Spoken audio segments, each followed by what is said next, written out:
இன்றே டவுன்லோட் செய்து உங்கள் ஃபேவரட் ஷோக்களை என்ஜாய் பண்ணுங்க. என்னதுன்னா நம்ம ஃபேமிலி டாக்டர் குழந்தை growth நல்லா இருக்குன்னு சொன்னதும் எனக்கு ஒன்றும் புரியல. நம்ம ஹாஸ்பிடல்ல செக் பண்ண டாக்டர் தான் தப்பா சொல்லிட்டாங்க போல. ஆனா இவரு குழந்தை நல்லா இருக்குன்னு சொல்றாரு. உண்மையிலேயே அப்படிதான் இருக்குமா? இல்லதானா, நீ உண்மையிலேயே கர்ப்பம் தரிக்கலங்கிறதா உண்மை. உனக்கு ஃபால்ஸ் பிரெக்னன்சி தான்.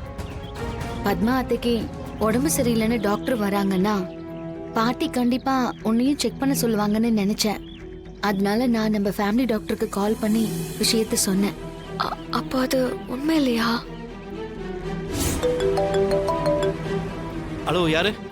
டாக்டர், நான் ரகுராம் பெரியப்பா வீட்ல இருந்து மாயா பேசுறேன். மாயா, சொல்லுமா. பத்மா அத்தைக்கு உடம்பு முடியலன்னு அவங்கள செக் பண்ண வீட்டுக்கு வரீங்கன்னு மணிமாமா சொன்னாரு. ஆமாமா, அங்கதான் வந்துட்டு இருக்கேன். நீங்க இங்க வரப்போ தனாவுக்கு ஒரு உதவி பண்ணணும் டாக்டர். சொல்லுமா, என்ன பண்ணணும்? ஒரு 2 நாளைக்கு முன்னாடி தன மயக்கம் போட்டு விழுந்துட்டா. வைத்தியச்சி நாடி பார்த்து அவ பிரெக்னெண்டா இருக்கிறதா சொன்னாங்க. அதை கேட்டு வீட்ல எல்லாரும் சந்தோஷப்பட்டாங்க. திடீர்னு அவளுக்கு வயிறு வலிக்குதுன்னு பக்கத்துல இருக்கிற ஒரு லேடி டாக்டர் கிட்ட கூட்டிட்டு போனேன். அவங்க ஃபால்ஸ் பிரெக்னன்சின்னு சொல்லிட்டாங்க. ஆனா அத வீட்ல யார்கிட்டயும் சொல்ல முடியல. நாங்க கொஞ்ச நாள் கழிச்சு சொல்லிக்கலான்னு முடிவு பண்ணிருக்கோம். இப்ப நீங்க வீட்டுக்கு வந்தா பாட்டி தனவை செக் பண்ணி சொல்லுவாங்க. அப்போ அவ பிரெக்னண்டா இருக்கா, சைல்டு growth நல்லா இருக்குன்னு சொல்லணும், அதானே? ஆமா டாக்டர். ஒரு நல்ல விஷயத்துக்காக போய் சொல்றீங்க.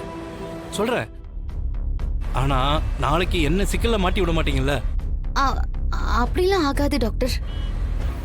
மத்ததெல்லாம் நான் பாத்துக்கிறேன். சரிம்மா. சரிங்க டாக்டர். என்ன சொல்றதுன்னே தெரியல மாயா. எப்படியோ யாருக்கும் தெரியாம மறைச்சிட்ட நீ. இங்க பாரு, இத குறையா நினைக்காத. இதுவும் ஏதோ நல்லதுக்கு தான் நடந்திருக்குன்னு எடுத்துக்குவோம்.